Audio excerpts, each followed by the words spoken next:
முன்னாள் அமைச்சர் ஜெயக்குமார் பேசி வருகிறார், பார்க்கலாம். நாங்கள் சொல்லியிருக்கிறது என்னன்னா, பிரைவேட் வெஹிக்கிள் மட்டுமில்ல, அரசு வாகனங்கள் அத்தனையுமே செக் பண்ண வேண்டும் என்று தான் நாங்கள் முழுமையான அளவுக்கு இதை சொல்லியிருக்கோம். அது கடுமையான நடவடிக்கை எடுக்கணும். பாரபட்சம் இல்லாமல் அரசு வாங்கினா கூட அரசு வாங்கினா பணம் கொண்டு போறதா தகவல் வந்தது.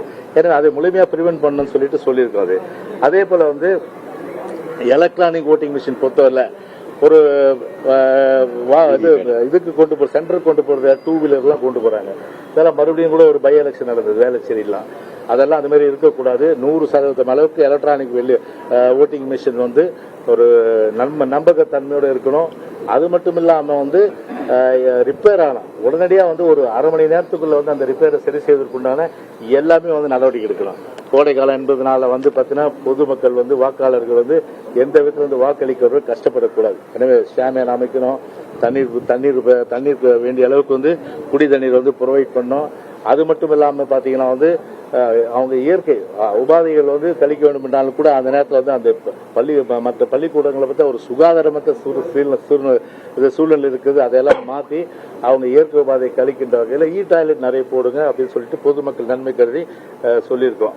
எனவே இது போன்ற விஷயங்களெல்லாம் பார்த்தீங்கன்னா அதே போன்ற அதாவது கம்ப்ளைண்ட் நாங்கள் சொல்லும் போது உடனடியாக நடவடிக்கை எடுக்கணும். அதனால கம்ப்ளைண்ட் அந்த நேரத்தில் பார்த்தீங்கன்னா ஒரு இடத்துல அதிகாரத்தில் தவறு நடக்குது, நான் ஃபோன் பண்ணால் ஃபோன் எங்கேஜாக இருக்கும், இல்லைன்னா கால் சென்டரில் கால் பிஸியாக இருக்கும். அந்த மாதிரி இல்லாமல் எப்போதுமே 24/7 கம்ப்ளைண்ட்டை புகார்களை தேர்தல் ஆணையம் உடனடியாக அதை ரிசீவ் செஞ்சு அதுக்குண்டான நடவடிக்கை கடுமையாக எடுக்கணும்னு சொல்லிட்டு அதை இதை வலியுறுத்திருக்கலாம். ஓகேப்பா. மாநில தலைமை தேர்தல் அதிகாரியுடனான ஆலோசனைக்கு பிறகு அதிமுகவின் முன்னாள் அமைச்சர் ஜெயக்குமார் செய்தியாளர்களை சந்தித்தார். பல்வேறு கோரிக்கைகளை அவர்கள் முன்வைத்திருப்பதாக கூறியிருக்கிறார். தேர்தல் சமயத்தின் போது தாங்கள் வைக்கின்ற குற்றச்சாட்டுகளுக்கு உடனடியாக நடவடிக்கை எடுக்க வேண்டும் போன்ற பல்வேறு கோரிக்கைகளை முன்வைத்திருப்பதாக தெரிவித்திருக்கிறார்.